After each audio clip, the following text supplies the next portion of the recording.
در ولایت سوق دام یک سال اخیر 30 جنایت آدمکشی به قید گرفته شده است که این شماره نسبت به همین دوره سال سپری گشته کم می باشد. جنایت آدمکشی در شهر و ناحیه‌های باباجان، غفورов، ایسفره و ایستراوشن، جبار رسولov به نظر می رسد. در این باره امروز سنه 12 فوریه پروکرور ولایت سوق فرقت خواجه‌زاده هنگام نشست مطبوعاتی به خبرنگاران اطلاع داد. در ولایت 30 جنایت آدمکشی و 5 جنایت سوءقصد آدمکشی به قید گرفته شده است که 3 جنایت آدمکشی و پروکراتوری حربی محسوب بوده.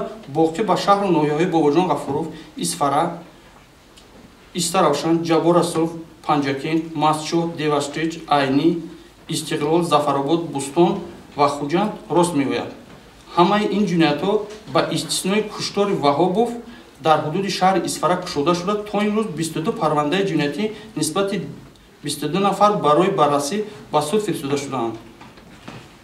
در حدود ولایت 276 حادثه خودکشی و سوءقصد با آن به قید گرفته شده است که نسبت به دوره قیاسی 6 عدد کم می‌باشد. وابسته به حادثه‌های خودکشی در 27 حالت با ماده‌های 109 قسم‌های 1 و 2 کودکس جنایتی جمهوری تاجیکستان برای خودکشی رساندن پرونده‌های جنایتی آغاز گردیده. 22 عدد نسبت 22 نفر برای موقعیتاً بررسی نمودن به سود ارسال کرده شده است. گفته می شود که به جنایت آدمکشی زنان نیز دست زدند. این حالت باعث نگرانی پروکرور ولایت سوق گردیده است. هرچند شماره صادرکنی جنایت آدمکشی در شهر و ناحیه‌های ولایت کم گردیده است، اما مقامات پروکراتور با مسئولین بهر پیشگیری از این کردارها کارهای ترغیباتی و تشویقاتی را پیشنهاد می‌نمایند تا معرفت ساکنان نسبتاً بلند کرده شود. در دوام سال 2020 در ولایت همگی 30 جنایت آدمکشی، از این 30 آدمکشی و 5 جنایت سوءقصد به قید گرفته شده است که تنها یک جنایت نکشوده از طرف شخصیت شخصان نامعلوم قرغیز به طرف شهروند ایسفره تیر خالی کرده است و وفات کرده است. این حال این جنایت تفتیشات ادامه دارد. همه حرکت‌های تفتیشاتی گذرانده شده ایستاده است. در اینجا از طرف زنها همگی 6 جنایت و زنها وفات کردند.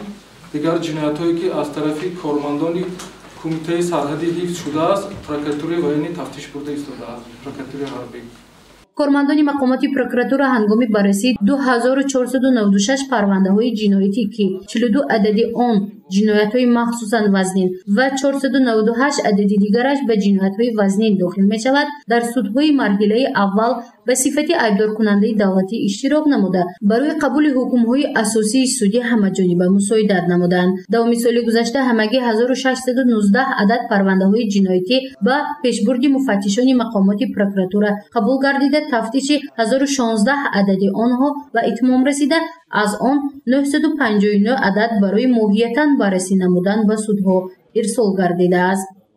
نظارت اجرای قانون‌ها در مقامات کارهای داخلی و نظارت مواد نشآور، مقامات امنیت و مبارزه با کورپسیا با نظرداشت وضع جنایتکاری و افضلیت‌ها در سمت مبارزه با جنایتکاری راه‌اندازی گردیده، کارهای زیاد با اجرا رسانده شده‌اند.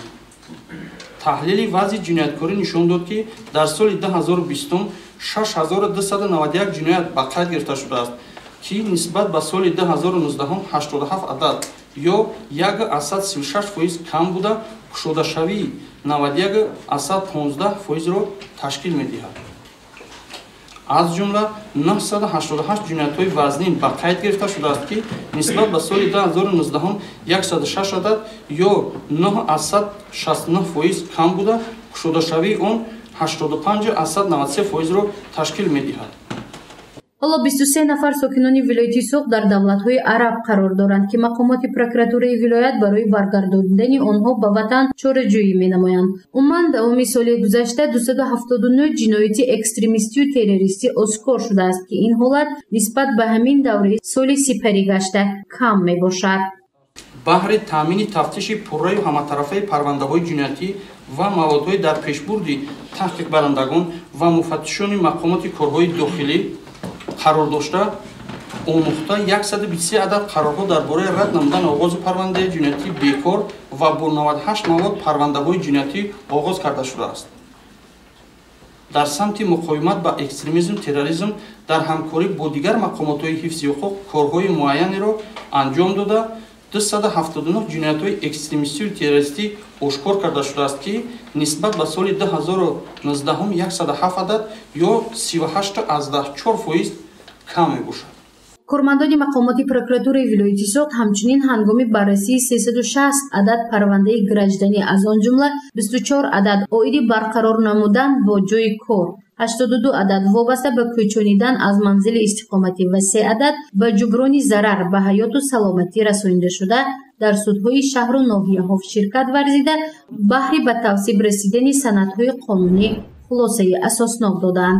оиди паҳлӯҳои дигари нишасти хабарии мақомоти прокуратураи вилоят дар нашрҳои минбаъда иттилоъ хоҳем дод. гузориши Мафнушкур ва Наимҷон Аюбов барои барномаи иттилооти хабар.